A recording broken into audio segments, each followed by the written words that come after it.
Good evening student. அடுத்த topic வந்து ஆக்சோ அமில உப்புக்கள். அது என்ன சார் ஆக்சோ அமில உப்புக்கள்? ஃபர்ஸ்ட் உப்புகள் என்னது? நம்ம போடுற சாப்பாடா அதில் போடுற உப்பா? அது கிடையாது சார். இது பார்த்துப்போம். என்னது? நடுநிலைத்தன்மை அடைதல். ஒரு அமிலம் ஒரு காரத்துடன் வினைபுரிந்து நடுநிலை அடையும் போது உருவாகிறது தான் உப்பு அப்படிங்கிறது. சரியா? அது ஆக்சோ அமில உப்பு. ஆக்சோ அப்படிங்கிறது பார்த்தோன்னா ஒரு அமிலத்தில் ஆக்சிஜனும் ஹைட்ரஜனும் இருக்கும். அது கூட சேர்ந்து வேறு ஏதாவது தனிமங்கள் இருக்கக்கூடியது. இப்போ எக்ஸாம்பிள் கார்பாக்சிலிக் அமிலம் எடுத்துக்கிட்டிங்கன்னா கார்பன், ஆக்சிஜன், ஹைட்ரஜன் 3 இருக்கு இல்லையா? அப்போ நமக்கு மெயின் என்னது? ஹைட்ரஜன், ஆக்சிஜன் இருக்கணும். அது கூட வேறு ஒரு தனிமம் இருக்கலாம். அப்போ கார்பன் இருக்கு இல்லையா? இது ஒரு வகையான ஆக்சோ அமிலம். அப்போ நைட்ரிக் அமிலம் HNO3. ஆக்சிஜன் இருக்குது, ஹைட்ரஜன் இருக்குது, நைட்ரஜன் இருக்குது. சல்ஃபியூரிக் அமிலம் அது கந்தக அமிலம், அது H2SO4. அதில் எனக்கு ஹைட்ரஜன் இருக்குது, ஆக்சிஜன் இருக்குது, சல்ஃபர் இருக்குது இல்லையா? ஸோ இதெல்லாம் தான் உங்களுக்கு ஆக்சோ அமிலங்கள் அப்படிங்கிறது. சரியா? ஸோ இந்த ஆக்சோ அமிலங்களை அது உப்புகள் அதில் பாருங்கள், கார உலோகங்கள் அனைத்து ஆக்சோ அமிலங்களுடன் உப்புகளை உருவாக்கின. அப்போ கார உலோகங்கள் பார்த்தோம்னா எல்லா ஆக்சோ அமிலங்களும் உப்புகளை உருவாக்குறதுன்னு கொடுத்துருக்காங்க. சரியா? அது நமக்கு தெரியும். சோடியம் ஹைட்ராக்சைடு எடுத்துக்கிட்டிங்க அப்படின்னா அது கூட அமிலத்தை சேர்த்தும் போது சோடியம் ஆக்சிலேட்டு வரலாம். சரியா? அதனால் கார்பாக்சிலேட் எது ஒன்று வரலாம். அந்த மாதிரி நம்ம சேர்த்துக்கூடிய அமிலத்தை பொறுத்து நமக்கு உப்புகள் தருது அப்படிங்கிறாங்க. இந்த உப்புகளில் பெரும்பாலானவை நீரில் கரைகின்றன. ஸோ இது மாதிரி அதிகமானது நீரில் கரையக்கூடிய தன்மையுடையது. மேலும் வெப்ப நிலைப்புத்தன்மையை கொண்டுள்ளன. அதையும் பார்த்தா வெப்ப நிலைப்புத்தன்மை ஈஸியாக நீரில் கரையும். ஆனால் அரை வெப்பநிலையில் அப்படி இல்லைன்னா அது வேறு கொஞ்சம் அதிகமாக இருக்கும்போது பார்த்தீங்கன்னா இது சிதைவடையாது, நிலைப்புத்தன்மையுடையதாக தான் இருக்கும் அப்படிங்கிறாங்க. நீரில் கரைகின்றன, மேலும் வெப்ப நிலைப்புத்தன்மையுடையது. இதெல்லாம் உங்களுக்கு 1 மார்க் கேட்கலாம். உப்புகளில் பெரும்பாலும் நீரில் கரைகின்றன,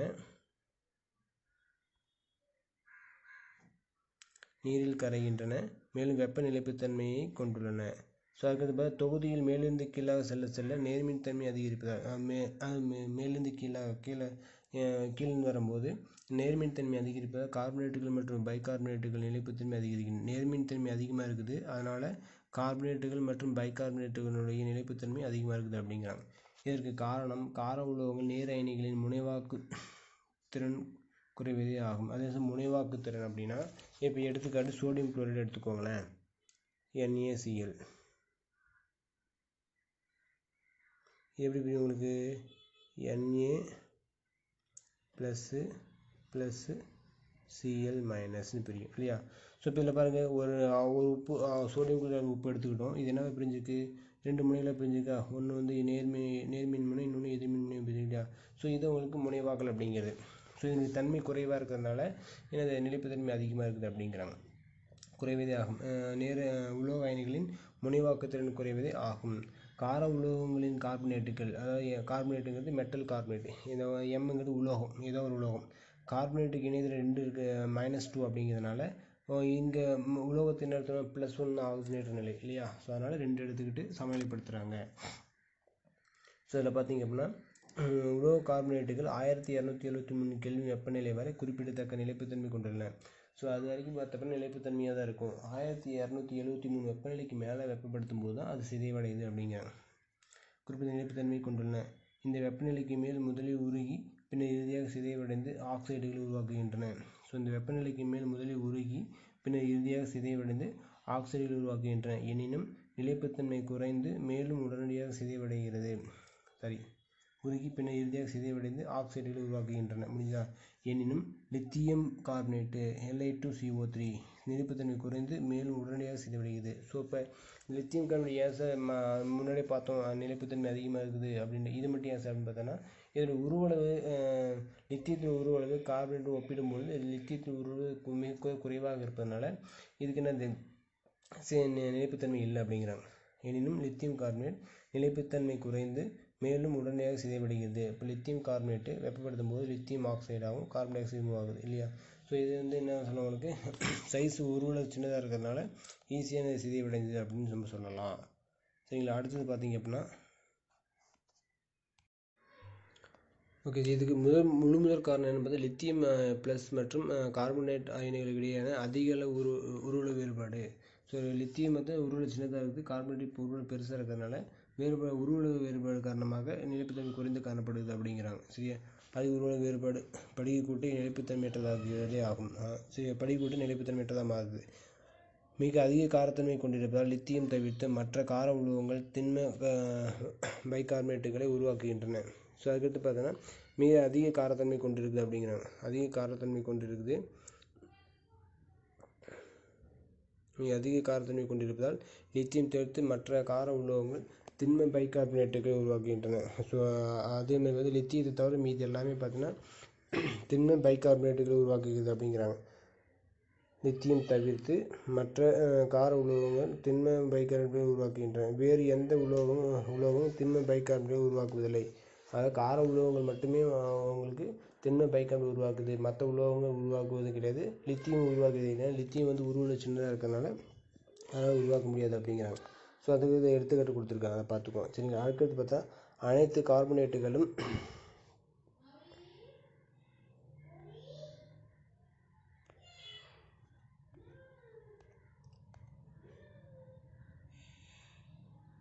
அனைத்து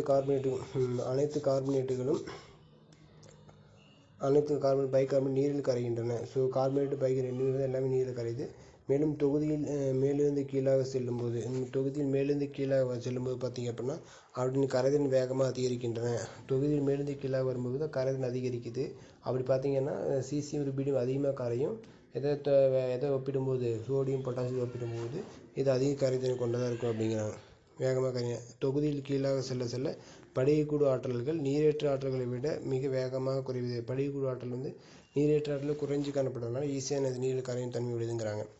ஸோ அதுக்கடுத்து முக்கியமானது கார உலோகங்கள் முக்கிய சேர்மங்கள். ஸோ இந்த கார உலோகங்கள் முக்கிய சேர்மங்கள் எப்படி நம்மளுடைய வாழ்க்கையில் முக்கியமானதுன்னு பார்க்க போகிறோம். அதில் பார்த்தீங்கன்னா ஃபஸ்ட் ஒன் சோடியம் கார்பனேட்டு மூலக்கூறு வாய்ப்பாடு Na2CO3. அது ஏன் Na2CO3ன்னு சொல்கிறீங்க, பக்கத்தில் 10 நீர்மூலங்கள் கொடுத்துருக்காங்கன்னு பார்த்தீங்கன்னா அது வந்து படிக வடிவமுடையதாக இருக்கிறதுனால அப்படி கொடுக்குறாங்க சரியா. ஸோ அதனால தான் சோடியம் சலவை சோடாவாக இருக்குது. ஸோ தொழிற்சாலைகளில் மூலக்கூறு வாய்ப்பு என்ன சொல்லலாம், sodium carbonate deca hydrate அப்படிங்கலாம். Deca அப்படிங்கிறது 10, ஹைட்ரேட் அப்படின்னு நீர் மூலக்கூறு வாய்ப்பாடு.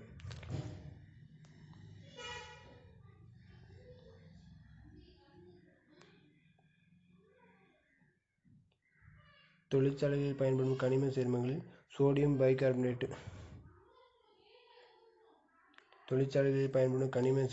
சோடியம் பைகார்பனேட்டு முக்கியமான ஒன்றாகும். தொழிற்சாலையில் பயன்படும் கனிம சேர்மங்களில் சோடியம் கார்பனேட்டு முக்கியமான ஒன்றுங்கிறாங்க. இது சால்வே முறையில் தயாரிக்கப்படுகிறது. எந்த முறை பார்த்தா இது சால்வே முறையில் தயாரிக்கப்படுகிறது அப்படிங்கிற. இந்த முறையில் அமோனியாவானது அமோனியம் கார்பனேட்டாக மாற்றப்படுகிறது.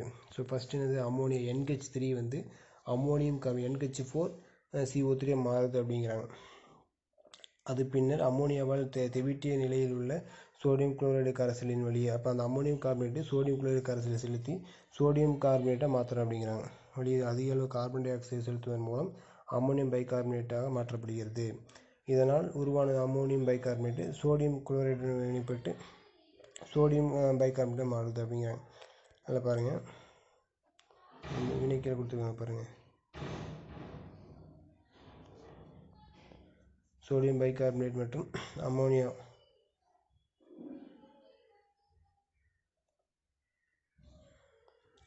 தருகிறது. சோடியம் பைகார்பனேட் மிக குறைந்த கரைதிறன் கொண்டுள்ளதால் வீழ்படிவாகிறது. ஸோ இப்போ அதில் பார்த்தீங்கன்னா அம்மோனியம் கம்பேர் பண்ணும்போது சோடியம் குளோரைடு குறைந்த வீழ்படி கரையும் தன்மை இருக்கிறதுனால வீழ்படிவாகிறது ஈஸி நம்ம எடுத்து குளோரைடு.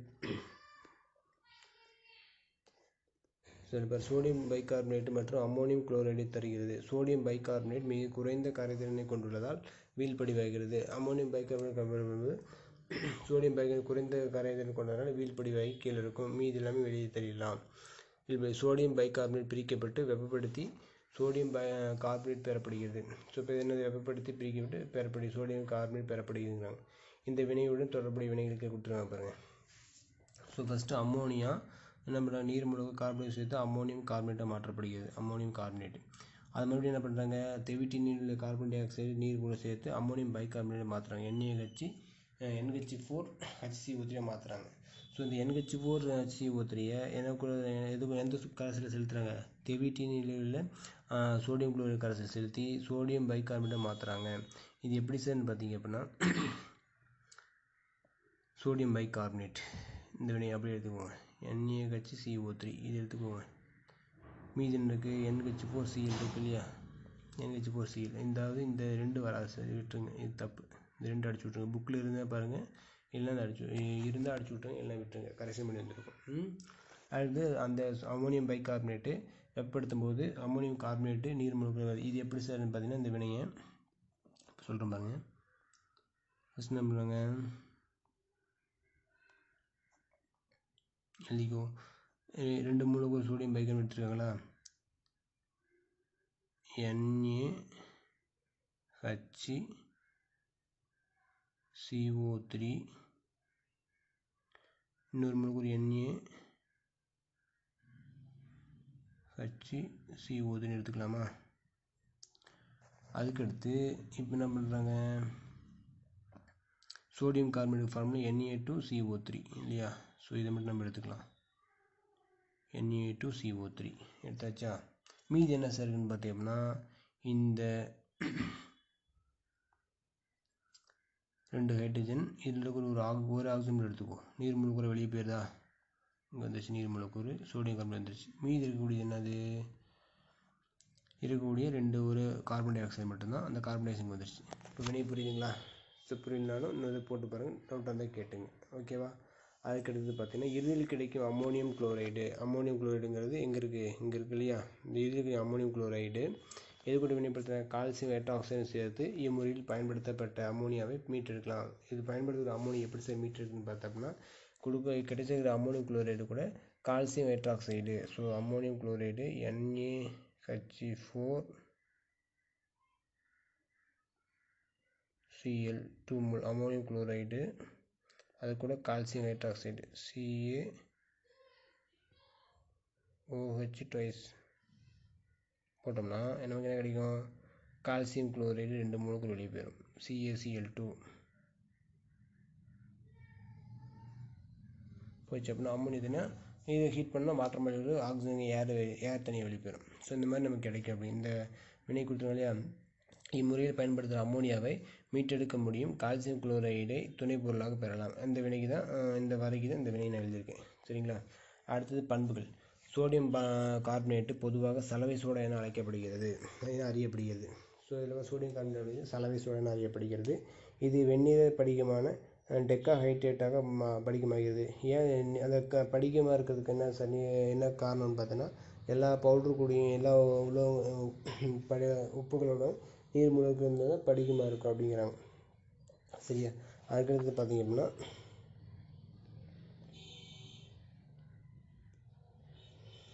வெந்நீர படிகமான டெக்காஹைட்ரேட்டை படிகமாகிறது. இது நீரில் கரைந்து காரக்கரைசலை உருவாகி, நீரில் ஈஸியாக கரையும், காரக்கரைசல் தருதுங்கிறாங்க. இதை வெப்பப்படுத்தும் போது படிக நீரையிலிருந்து மோனோஹைட்ரேட்டை உருவாகிறது. ஸோ இது வெப்பப்படுத்தினா இருக்கும், நீர் மூலக்கூறு எல்லாத்தையும் 10 மூலக்கூறு 9 நீர் இருந்துட்டு ஒரே ஒரு மூலக்கூறு மட்டும் இருக்கும், அதான் கொடுத்துருப்பாங்க.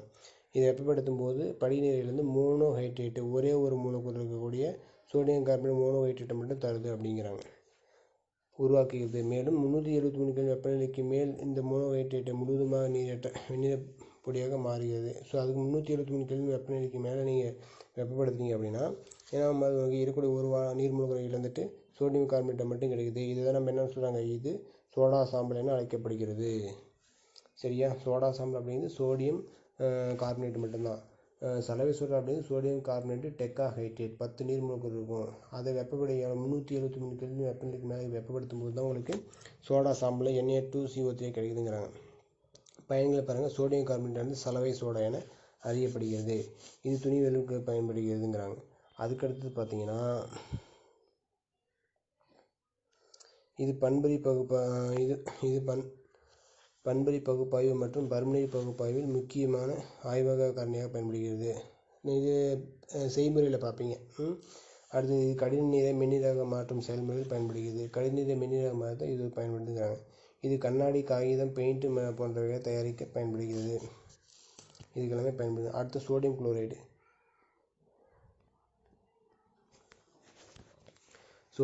NaCl சமையல் உப்பு. கடல் நீரை ஆவியாக்கி சோடியம் குளோரைடு தயாரிக்க பயன்படுது. கடல் நீரை ஆவியாக்கி சோடியம் குளோரைடு தயாரிக்கப்படுது. அப்படின்னா கடல் நீருடைய இடையில 2.7 முதல் 2.9% வரை உப்பு இருக்குது அப்படின்னா சோடியம் குளோரைடு உப்பு உள்ளது அப்படிங்கிறாங்க. ஸோ இந்தியாவில் பார்த்தீங்கன்னா ஒரு ஆண்டுக்கு தோராயமாக 50 லட்சம் டன் உப்பு சூரிய ஆவியாக்கல் முறையில் பெறப்படுகிறது அப்படிங்கிறாங்க. ஸோ இந்தியாவை பொறுத்த வரைக்கும் அதாவது கடல் நீரில் 2.7 முதல் 2.9% வந்து சோடியம் குளோரைடு உப்பு இருக்குதுங்கிறாங்க. இது எப்படி பிரித்திருக்குன்னா சோலார் சூரிய ஆவியாக்கல் மூலிமா அது எப்படி எவ்வளோ உற்பத்தி பண்ணுறாங்க தான் ஒரு ஆண்டுக்கு தோராயமாக 50 லட்சம் டன் உப்பு சூரிய ஆவியாக்கல் முறையில் பெறப்படுகிறதுங்கிறாங்க. உப்பு நீரை படிகமாக்குவதன் மூலம் பண்படாத சோடியம் குளோரைடு பெறப்படுகிறது. ஸோ இந்த உப்பு நீரை படிகமாக்குவதன் மூலம் பண்படாத சோடியம் குளோரைடு பெறப்படுகிறது. இதில் sodium sulphate, calcium sulphate, calcium chloride போன்ற மற்றும் மெக்னீசியம் ஆகியவை மாசுக்களாக உள்ளன. நமக்கு தேவையான நமக்கு எந்த உப்பு தேவை அதை எடுத்து மீதி எல்லாமே என்ன இருக்கும், மாசுக்களாக நம்ம கருதணும் அப்படிங்கிறாங்க. ஸோ இப்போ இதில் பார்த்தீங்க அப்படின்னா சோடியம் குளோரைடு பெறப்படுகிறது. இதில் sodium sulphate, calcium sulphate, calcium chloride மற்றும் மெக்னீசியம் ஆகியவை மாசுக்கள் உள்ளன. பண்படாத உப்பிலிருந்து தூய சோடியம் குளோரைடை பின்வருமாறு பெற முடியும். முதலில் பண்படாத உப்பு குறைந்த அளவு நீருடன் சேர்த்து வடிகட்டி கரையாத மாசுக்கள் நீக்க அப்படின்னு. இப்போ மண் எப்படி செய்யணும்னா, இப்போ மண் எடுத்து நம்ம தண்ணியில் போட்டோம்னா மண்ணெலாம் வெயிட் அதிகமாக இருக்கும், உள்ள கீழே போயிடும். தூசுலாம் இருக்கு இல்லையா, அதெல்லாம் தண்ணி மேலே இருக்கும். அதை வடிகட்டி நம்ம என்ன பண்ணலாம், இது நீக்கிடலாம். அதான் இங்கே சொல்கிறாங்க. பண்படாத உப்பிலிருந்து தூய சோடியம் குளோரைடை பின்வருமாறு பெற முடியும். பண்படாத உப்பை குறைந்த அளவு நீருடன் சேர்த்து வடிகட்டி கரையாத மாசுக்கள் நீக்கப்படுகின்றன. அதுக்கடுத்து இக்கரைசலும் நீக்கியாச்சு. அதிலிருந்து அந்த கரைசல் என்ன பண்ணுவாங்க, ஹைட்ரோகுளோரிக் வாயுவினை செலுத்தி சோடியம் குளோரைடு படிகமாக்கப்படுகிறது. சோடியம் குளோரைடை விட கால்சியம் மற்றும் மெக்னீசியம் குளோரைடு அதிகமாக கரைவதால் சோடியம் குளோரைடை விட கால்சியம் மற்றும் மெக்னீசியம் குளோரைடு ஈஸியாக கரையிறதுனால என்ன தண்ணியில் கரைஞ்சி போயிடும். சோடியம் குளோரைடு மட்டும் கரையாமல் கீழே இருக்கும். அதை வடிகட்டி நம்ம என்ன பண்ணலாம், எடுத்துக்கலாம் அப்படிங்கிறாங்க. அடுத்து சோடியம் குளோரைடு 1081 கெல்வின் வெப்பநிலையில் உருகுகிறது. ஸோ எப்போ உருகுன்னு பார்த்தோம்னா 1081 கெல்வினில் தான் இது உருகுது அப்படிங்கிறாங்க. இது 275 வெப்பநிலையில் 100 கிராம் நீரில் 36 கிராம் கரைகிறது. அதாவது 0 டிகிரி செல்சியஸில் 100 கிராம் நீரில் 36.0 கிராம் வந்து கரைதிறனை கொண்டுள்ளது. வெப்பநிலையை பொறுத்து கரைதிறன் கணிசமாக அதிகரிக்கும். வெப்பநிலை அதிகரிக்கும் போது கரைதிறன் அதிகரிக்கும்னா அதிகரிக்காது. அதனுடைய கரைதிறனோ அது மட்டும்தான் இருக்கும் அப்படின்னு சொல்கிறாங்க. அதுக்கடுத்து பார்த்தீங்க அப்படின்னா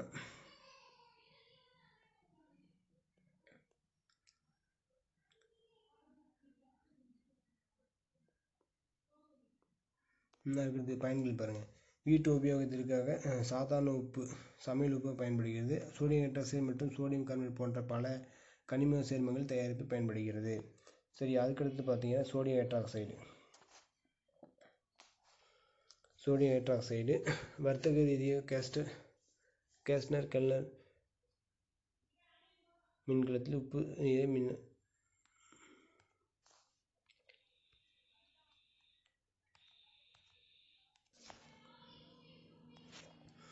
சோடியம் ஹைட்ராக்சைடு ஃபார்முலா மூல குறைபாடு NaOH.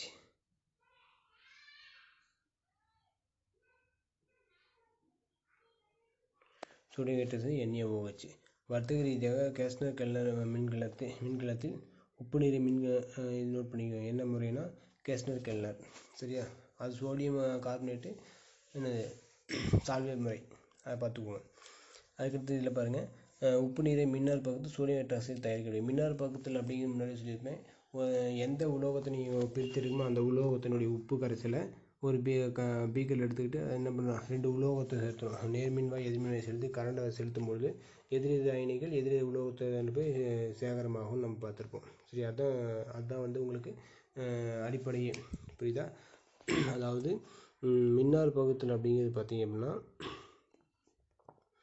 எந்த உலோகத்தை நீங்கள் பிரித்திருக்குமோ அந்த உலோகம் அதனுடைய உப்பு கரைசலை ஒரு பீக்கர் குடுவையில் எடுத்துக்கிட்டு அந்த குடுவையில் வந்து 2 மின்முனையை வச்சு மின்சாரத்தை செலுத்தும் பொழுது அதில் இருக்கக்கூடிய அயனிகள் எதிரெதிர் உலோக அயனிகள் போய் சேகரமாகும். அதுதான் உங்களுக்கு அடிப்படை, பார்த்துக்குவோம். அடுத்து சோடியம் ஹைட்ராக்சைடு தயாரிக்கப்படுகிறது. என்னது மின்னார் பகுத்து சோடியம் ஹைட்ராக்சைடு தயாரிக்கப்படுகிறது. இதில் மெர்க்குரி எதிர்மின்வாயாகவும் கார்பன் நேர்மின்வாயாகவும் பயன்படுகிறது. 2 மின்வாய் எடுத்துக்கிறோம், கரைசல் எடுத்துக்கிட்டு ஒரு குடுவையில் வச்சுக்கிறோம், பயன்படுத்துகிறோம். குளோரின் வாயுவானது நேர்மின் வாயில் வெளிவருகிறது. நேர்மின் வாயில் குளோரின் வாயு வெளிவந்துடுது. எதிர்மின் வாயில் சோடியம் வந்து விடுவிக்கப்படுகிறது. மேலும் இது மெர்க்குரி எதிர்மின் வாயில் என்னவா இருக்குது, மெர்க்குரி தான் இருக்கும் இல்லையா? ஸோ அப்போ சோடியம் 2 சேர்ந்து சோடியம் மெர்க்குரி கலவையை உருவாக்குகிறது. Amalgam, sodium mercury amalgam. இது கரிம சேர்மத்தில் வினைவேகமற்ற பயன்படும். அதை பின்னாடி பார்த்துக்கலாம். உருவாக்குகிறது. இவ்வாறு பெறப்பட்ட சோடியம் மெர்க்குரி உலோக கலவையை நீருடன் வினைப்படுத்தும் போது சோடியம் ஹைட்ராக்சைடு தருகிறது. சோடியம் மெர்க்குரி உலோக கலவையை நீருடன் வினைப்படுத்தும் போது சோடியம் ஹைட்ராக்சைடு தருகிறது அப்படிங்கிறாங்க. எதிர்மின் வாயில் பார்த்தோன்னா என்னது, இழந்த எலக்ட்ரானை வாங்கிட்டு நடுநிலை தன்மையுடையதாக. சோடியம் பார்த்தோன்னா எப்பவுமே எலக்ட்ரான் இழுக்கும் தன்மையுடையதாக இருக்கும். அதனால தான் நேர்மின் தன்மையுடையதாக இருக்குங்க. ஸோ இப்போ ரெண்டு இழந்த எலக்ட்ரானை வாங்கிட்டு என்னது நடுநிலை தன்மையாக மாறிடுது.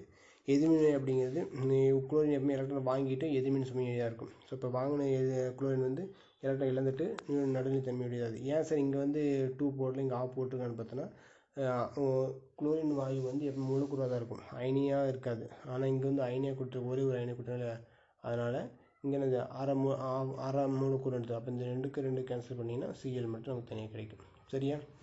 இப்போ 2Na 2 மூலக்கூறு சோடியம் எடுத்துக்கிட்டோம். நீர் மூலக்கூறு சேர்த்து வினைப்படுத்தும் போது சோடியம் ஹைட்ராக்சைடு மெர்க்குரி ஹைட்ரஜன் வாயு வெளியே போகுதுங்கிறாங்க.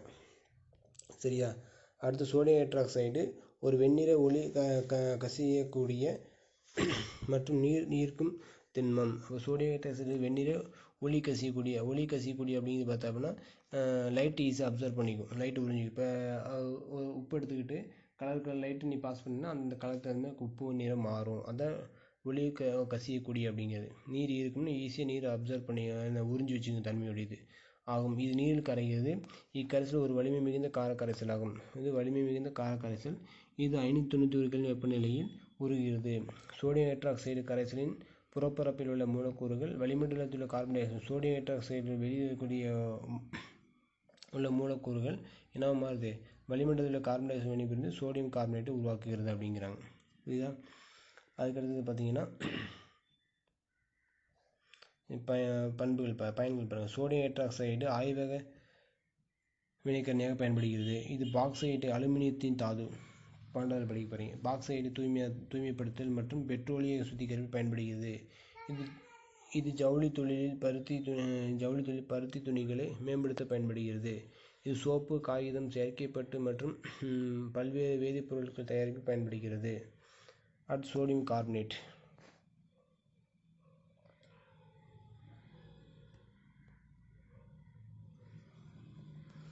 Sodium carbonate sodium bicarbonate NaHCO3 sodium bicarbonate. Sodium hydrogen carbonate அல்லது சோடியம் பைகார்பனேட் ஆனது கேக் தயாரிப்பில் பயன்படுகிறது. ஸோ இது கேக் எப்படி சார் கேட்குன்னா, இந்த கேக் பார்த்தா புதுன்னு இருக்குது, உள்ள ஏர்லாம் இருக்கு இல்லையா, அதுக்கு பயன்படுத்துங்கிறாங்க. சோடியம் ஹைட்ரஜன் கார்பனேட் அல்லது சோடியம் பைகார்பனேட் ஆனது கேக் தயாரிப்பில் பயன்படுகிறது. வெப்பப்படுத்தும் போது இது சிதைவடைந்து கார்பன் டை ஆக்சைடு குழிகளை உருவாக்குவதால் கேக்கு நுண்துளைகள் உருவாகிறது. தெவிட்டிய சோடியம் கார்பனேட் கரைசல். தெவிட்டிங்கிறது நமக்கு தெரியும், 10வது படிச்சிருக்கீங்க. தெவிட்டிய சோடியம் கார்பனேட் கரைசலில் கார்பன் டை ஆக்சைடை செலுத்தி இச்சேர்மம் தயாரிக்கப்படுகிறது. சோடியம் கார்பனேட்டின் வெண்ணிற படிகமானது குறைவான கரைதிறனை பெற்றுள்ளதால் வீழ்படிவாகி வெளியேறுகிறது. ஸோ இது எப்படின்னு நான் சொல்கிறேன் உங்களுக்கு.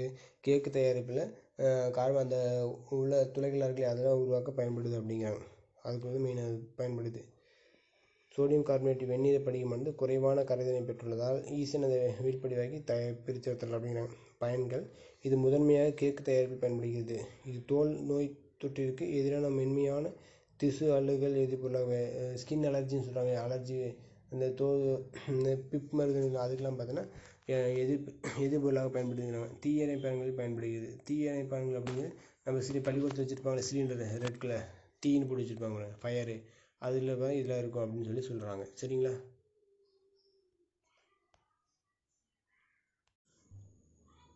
அடுத்து பாருங்கள், சோடியம் மற்றும் பொட்டாசியத்தின் உயிரியல் முக்கியத்துவம். சோடியம் மற்றும் பொட்டாசியம் சோடியத்தின் உள்ள சேர்மங்களை பார்த்தோம், அது நம்ம லைஃப்பில் எப்படிலாம் பயன்படுதுன்னு. அதே மாதிரி சோடியம் மற்றும் பொட்டாசியம் நம்ம உயிரியல் சம்மந்தப்பட்டது எங்கெல்லாம் இருக்குதுன்னு பார்க்குறாங்க. சோடியம் மற்றும் பொட்டாசியத்தின் ஒற்றை மின் சுமையுடைய நேர்மின் அயனிகள் அதிக அளவில் உயிர் திரவங்களில் காணப்படுகிறது. ஒற்றை மின் சுமைங்கிறது 2 மின் அந்த +1 ஆக்சிஜனேட்டர் என்ன இருக்கு இல்லையா, அதுதான் சொல்கிறாங்க.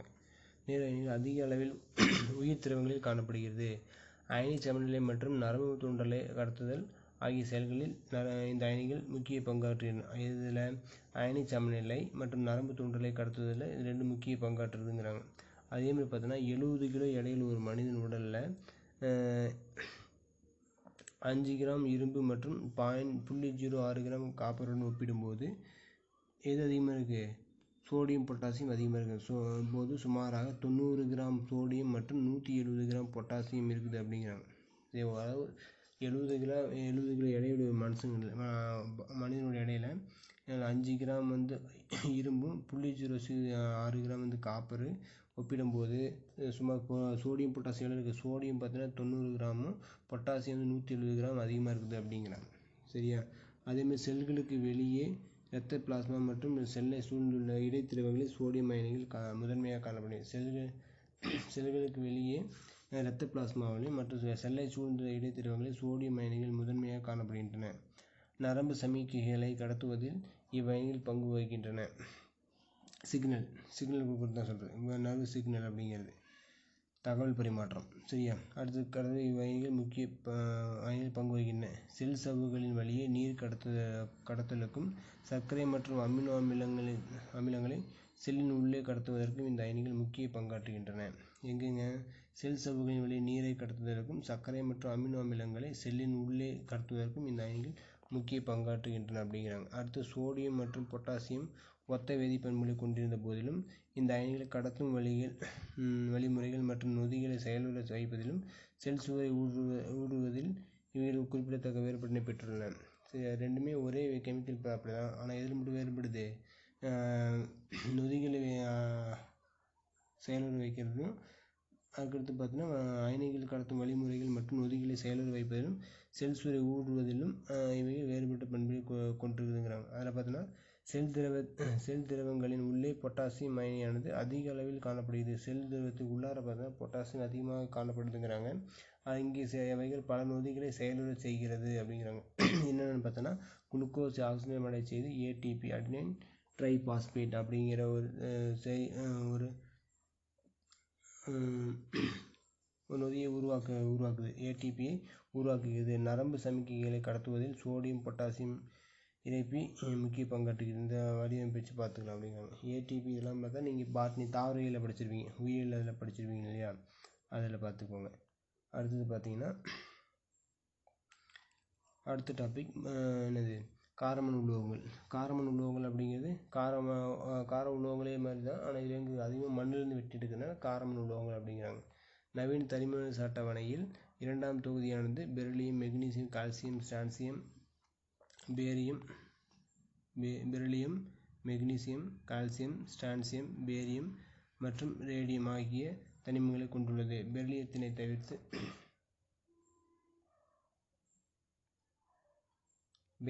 தவிர்த்து பிற தனிமங்களின் ஆக்சைடுகள் மற்றும் ஹைட்ராக்சைடுகள் காரத்தன்மை பெற்றுள்ளன. பெரிலியத்தை விட்டுட்டு மீதி எல்லாமே பார்த்தோன்னா என்னவா இருக்குங்கிறாங்க உங்களுக்கு. தனிம ஆக்சைடுகள் மற்றும் ஹைட்ராக்சைடுகள் காரத்தன்மையினை பெற்றுள்ளமை மற்றும் அவற்றின் ஆக்சைடுகள் புவியியல் தாதுக்களாக காணப்படும் தன்மை ஆகியவற்றால் இத்தனிமங்கள் பொதுவாக காரமண் உலோகங்கள் அழைக்கப்படுகின்றன. அதிக காரத்தன்மை இருக்குது.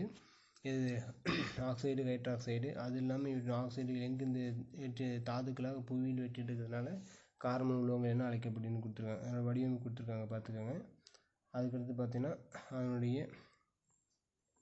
தனிமம், புவியில் கிடைக்கும் நிறை, அளவு, தாது என்னென்னு பாருங்கள். இல்லை அதை பார்த்தீங்கன்னா ஃபஸ்ட்டு இருக்கக்கூடியது பெரிலியம். புவியில் கிடைக்கும் அளவு 2 பார்ட்ஸ் பெர் மில்லியனில் கொடுத்துருக்காங்க. அது என்ன தாதுன்னா பெரைல் அப்படிங்கிறத கொடுத்துருக்காங்க. Be3Al2Si6O18. அடுத்து மெக்னீசியம் 27,640 ppmல இருக்குது. எவ்வளோ என்னென்ன தாது? கார்னலைட்டு, டோலமைட்டு, இது ரெண்டுலேயும் இருக்குது அப்படிங்கிறாங்க. அதுக்கடுத்து பார்த்தீங்க அப்படின்னா கால்சியம் 1.84 ppm, புளூரோபடைட்டு. ஸ்ட்ரான்சியம் 384 ppm, அது செலிசைட்டு. பேரியம் 390 பெரைட்ஸ். ஸோ அந்த பண்புகள் பாருங்கள். காரமண் உலோகங்களின் பொதுவான பண்புகள். ஃபஸ்ட்டு இயற்பியல் நிலை. பெரிலியம் அரிதானது, மேலும் ரேடியம் மிகவும் அரிதானதாகும். பெரிலியமே அரிதானது, அதை விட ரொம்ப அரிதானது ரேடியம் அப்படிங்கிறாங்க. வெப்பப்பாறைகளில் சுமார் 10% இருக்குதுங்க. வெப்பப்பாறைகளில் 10% தான் காணப்படுது. புவி மேலடுக்கில் பொதுவாக காணப்படும் தனிமங்களாக மெக்னீசியம் மற்றும் கால்சியம் உள்ளன. புவியின் மேலடுக்கில் பொதுவாக காணும் தனிமங்களாக மெக்னீசியம் மற்றும் கால்சியம் உள்ளன. அதிக அளவு கிடைக்கப்பெறும் தனிமங்களில் கால்சியம் 5வதாகவும் புவியிலேருந்து வெட்டி எடுக்கக்கூடியதில் பார்த்தீங்கன்னா அதிக அளவு கிடைக்குது. கால்சியம் வந்து 5வது இடத்திலும் மெக்னீசியம் 8வது இடத்திலும் இருக்குது அப்படிங்கிறாங்க. மேலும் பல பாறைகள் மற்றும் தாதுக்களில் மெக்னீசியம் மற்றும் கால்சியம் காணப்படுகின்றன.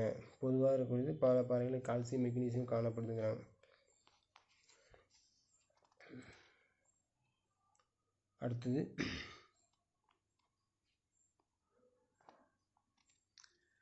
மெக்னீசியம் மற்றும் கால்சியம் காணப்படுகின்றன. கார்னலைட், டோலமைட், மேக்னசைட் ஆகியவற்றில் மெக்னீசியமும் என்னென்னது கார்னலைட்டு, டோலமைட்டு, மேக்னசைட் ஆகியவற்றில் மெக்னீசியமும், சுண்ணாம்புக்கல், ஜிப்சம் ஆகியவற்றில் கால்சியமும் காணப்படுகின்றன. பெரும்பாலான ஸ்ட்ரான்சியம் ஆனது சிலிசைட் மற்றும் ஸ்ட்ரான்சியோனைட்டில் காணப்படுகிறது. பேரியம் பெரும்பாலும் பேரைட் தாதுவில் உள்ளது. பேரியம் எங்கன்னா பேரைட் தாதுவில் இருக்குதுங்கிறாங்க. யுரேனியத்தின் கதிரியக்க தன்மையின் விளைவாக உருவாகும் பொருள் ரேடியம். சரியா, யுரேனியத்தின் கதிரியக்க தன்மையின் உருவாக ரேடியம் அப்படிங்கிறாங்க.